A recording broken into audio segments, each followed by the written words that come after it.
Damn it. ఏంటిటా కుండబద్దలు కొడతా అట్ట. నమస్కారం, కుండబద్దల ప్రేక్షకులకి స్వాగతం. లిక్కర్ స్కామ్లో ఇక అంతిమ లబ్ధిదారు జగన్మోహన్ రెడ్డి అరెస్టు ఖాయం అని ఒక పెద్ద ప్రచారం నడుస్తుంటే, ఇప్పుడు మరొకటి జగన్మోహన్ రెడ్డి పరారైపోయాడు అనేది కూడా ఇప్పుడు సోషల్ మీడియాలో కొంచెం వైరల్గా మారుతోంది.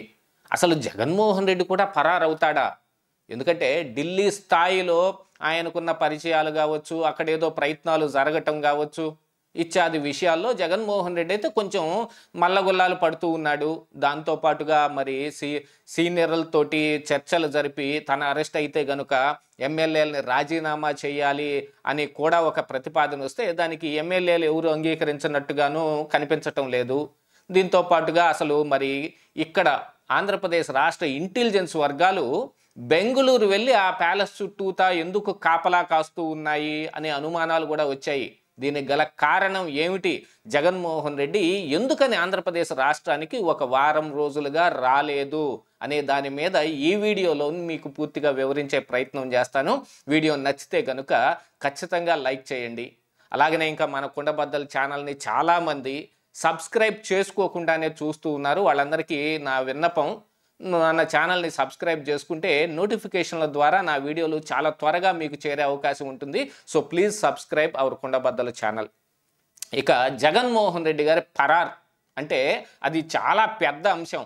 పేర్ని నాని పరారయ్యాడనో, లేకపోతే అనిల్ కుమార్ యాదవ్ కనపడకుండా పోయాడనో, కాకాని గోవర్ధన్ రెడ్డి ఇదిగో నేను నెల్లూరులోనే ఉంటానని చెప్పి ఎక్కడికో వెళ్ళి తలదాచుకుంటే పోలీసులు వెళ్ళి పిల్ల కట్టుకొని లాక్కొచ్చారనో, ఇత్యాది వ్యవహారాలన్నీ మాట్లాడుకోవచ్చు. కానీ అసలు ఒక పార్టీకి అధినేత 5 సంవత్సరాల పాటు మరి ఆంధ్రప్రదేశ్ రాష్ట్రానికి సీఎంగా ఉండి ఇప్పుడు ఆయన పరారయ్యి ఎలా చేయగలుగుతాడు, ఏం చేయగలుగుతాడు? కాబట్టి ఆ పరారు అనే విషయంలో మాత్రం కొంచెం ఆలోచించాల్సిన అవసరం ఉంది. ఎందుకంటే ఆయన అరెస్ట్ అయ్యి తర్వాత కార్యక్రమాలు ఏమున్నాయి అవి చూసుకోవటానికి ఆయన చాలా రకాలైన ప్రయత్నాలు చేస్తూ ఉన్నాడు. జగన్మోహన్ రెడ్డి అరెస్ట్ ఖాయం అని జగన్మోహన్ రెడ్డి కూడా నిర్ణయించుకున్నాడు. కాబట్టి దీన్నంతా కక్షపూరిత ధోరణితోటి చంద్రబాబు నాయుడు నన్ను అరెస్ట్ చేయబోతూ ఉన్నాడు అనే ఒక ప్రాపగాండాన్ని ఆల్రెడీ ఇప్పుడు సోషల్ మీడియాలో కానీ వాళ్ళ మెయిన్ మీడియాలో కానీ విపరీతంగా నడుపుతూ ఉన్నారు. దాంతోపాటుగా ఏ అరెస్టు జరిగినా అది కక్షపూరితంగానే జరిగింది అనేది. మరి అనిల్ కుమార్ యాదవ్కో లేకపోతే ఈ ప్రశాంతి వ్యవహారంలో జరిగిన ఈ అనుచిత వ్యాఖ్యలు అది మాట్లాడమని చంద్రబాబు నాయుడు చెప్పాడా? అవి మాట్లాడితే అరెస్ట్ చేయక ఏం చేస్తారు? ఇత్యాదులే కాకుండా ఇక నెల్లూరులో క్వాడ్జు విషయంలో కానీ ఇప్పుడు అనిల్ కుమార్ యాదవ్కి నోటీసులు ఇవ్వడానికి వెళ్తే ఆయన కూడా ఇంట్లో లేడు. ఒకప్పుడు కాకాని గోవర్ధన్ రెడ్డి, తరువాత పేర్ని నాని, ఇప్పుడు అనిల్ కుమార్ యాదవ్. మరి ఈ కోవలోనే జగన్మోహన్ రెడ్డి కూడా చేరిపోయాడు అనే ఒక ప్రచారం అయితే నడుస్తోంది. దానికి గల కారణం ఏమిటంటే ఆయన ఈ జూలై 17వ తారీఖున మరి ఈ ఆంధ్రప్రదేశ్ రాష్ట్రాన్ని వదిలి బెంగళూరు యలహంక ప్యాలెస్కి వెళ్ళాడు. ప్రతి మంగళవారం ఆయన ప్యాలెస్ నుంచి మళ్ళీ అదే బెంగళూరు ప్యాలెస్ నుంచి తాడేపల్లి ప్యాలెస్కి వస్తాడు. మళ్ళీ ఇక్కడ ఉన్న వ్యవహారాలు ఇవన్నీ చూసుకున్న తర్వాత మళ్ళీ తిరిగి వారాంతానికి మళ్ళీ బెంగళూరు వెళ్తాడు. కానీ ఈ మంగళవారం ఆయన రాలేదు. అంటే దాదాపుగా వారం గడుస్తూ ఉన్నా, అంటే జూలై 17వ తారీఖు వెళ్ళిన వ్యక్తి జూలై 24 కూడా మరి ఆంధ్రప్రదేశ్లో ఎందుకు అడుగు పెట్టలేదు అనే దాని మీద చాలా రకాలైన అనుమానాలు వస్తూ ఉన్నాయి.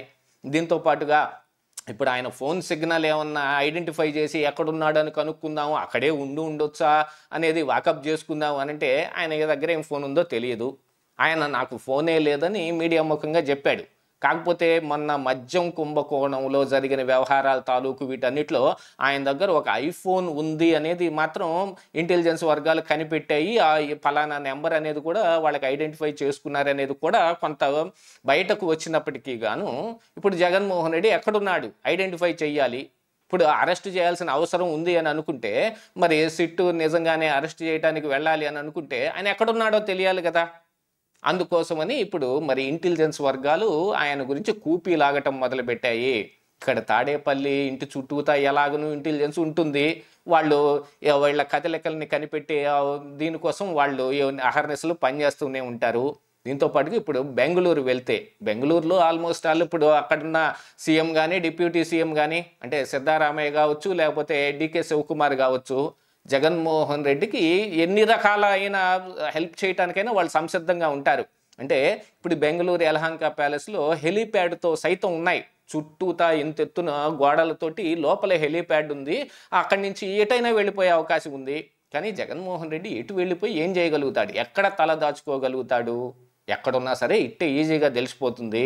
కానీ ఎంత బతికి ఇంటి ముందు మురికాలువలో పడి చచ్చినట్టుగా ఇప్పుడు జగన్మోహన్ రెడ్డి పరారైపోతే ఇంకా కేసు పెద్దదైపోదు. ఇక అన్ని అనుమానాలు ఇక మరి కోర్టులో ఏం తేలుద్దో అది 33 నాటికి చూసుకున్నా, ప్రజా కోర్టులో నేనే దోషిని అని జగన్మోహన్ రెడ్డి ఖచ్చితంగా చెప్పుకున్నట్టు అయిపోతుంది. అందుకని ఆయన మిగతా వాళ్ళలాగా పారిపోకపోయినా కానీ చాలా రకాలైన అంశాలు ఇప్పుడు జగన్మోహన్ రెడ్డి అరెస్ట్ జరిగితే కనుక ఎమ్మెల్యేలు మొత్తం రాజీనామా చేయాలి అనే ఒక ప్రతిపాదన పెడితే ఎమ్మెల్యేలు అందుకు రివర్స్ అయిపోయారు. దానికి వేరే కొన్ని కారణాలు కూడా ఉన్నాయి. కొంతమంది కలిసి వాళ్ళందరూ కలిపి వైసీపీలోనే చీలకు తీసుకొచ్చి ఆ తర్వాత వాళ్ళు కాంగ్రెస్ పార్టీలో మిళితం అయిపోవటానికి ప్రయత్నం చేస్తుంటే, మరొక వైపు డీకే శివకుమార్ ద్వారా జగన్మోహన్ రెడ్డి కూడా కాంగ్రెస్ పార్టీతో కూడా మంతనాలు జరుగుతున్నట్టుగా కనిపిస్తోంది. ఎందుకంటే ఢిల్లీలో అధిష్టానం వర్గాలు, ఈ కేంద్రంలో ఉన్న పెద్దలు వీళ్ళరు ఎవరు జగన్మోహన్ రెడ్డిని దరి చేరనీయటం లేదు అనే వార్తలు కూడా బయటకు వస్తూ ఉన్నాయి. జగన్మోహన్ రెడ్డిలోనైతే అరెస్టు భయం కనపడుతూ ఉన్నప్పటికీ ఈ అరెస్టు అయితే కనుక ఖచ్చితంగా నేను ప్రజల్లో అభిమానాన్ని సంపాదించినట్టే అని ఒక ఆశ కూడా ఆయనలో చిగురించింది. గతంలోనే మనం కుండబద్దల్లో కూడా వీడియో పెట్టాం, అరెస్టు కోసం జగన్మోహన్ రెడ్డి ఎదురు చూస్తూ ఉన్నాడు అని. కానీ ఇన్ని ఆధారాలన్నీ బయటపడిపోయిన తర్వాత, మిథున్ రెడ్డి లాంటి వాళ్ళు కూడా అరెస్ట్ అయిపోయిన తర్వాత, ఇక వైఎస్ఆర్ కాంగ్రెస్ పార్టీ నాయకులు కానీ కార్యకర్తలు కానీ చెప్పేది ఎవరు నమ్మలేని స్థితికి ప్రజలు కూడా వచ్చేసిన తరువాత జగన్మోహన్ రెడ్డికి సింపతి వస్తుందా? అంటే చంద్రబాబు నాయుడు అరెస్టు జరిగితే ఆ రోజున ఉన్న పరిస్థితుల ప్రకారంగా టీడీపీ కార్యకర్తలే కాదు, సామాన్య ప్రజానీకం కావచ్చు, మరి ఇతర రాష్ట్రాల్లో కావచ్చు, అసలు ఇతర దేశాల్లో కూడా చాలామంది పొసెషన్లు తీయటం, రోడ్ల మీదకి వచ్చేయటం, వాళ్ళ నిరసన తెలియజేయటం, ఎంతోమంది వీడియోలు రిలీజ్ చేయటం ఇత్యాదులన్నీ జరిగాయి. కానీ జగన్మోహన్ రెడ్డి అరెస్ట్ అయితే ఇప్పుడు అవన్నీ జరుగుతాయా అనే దాని మీద కూడా వాళ్ళకు పెద్ద అనుమానం ఉంది.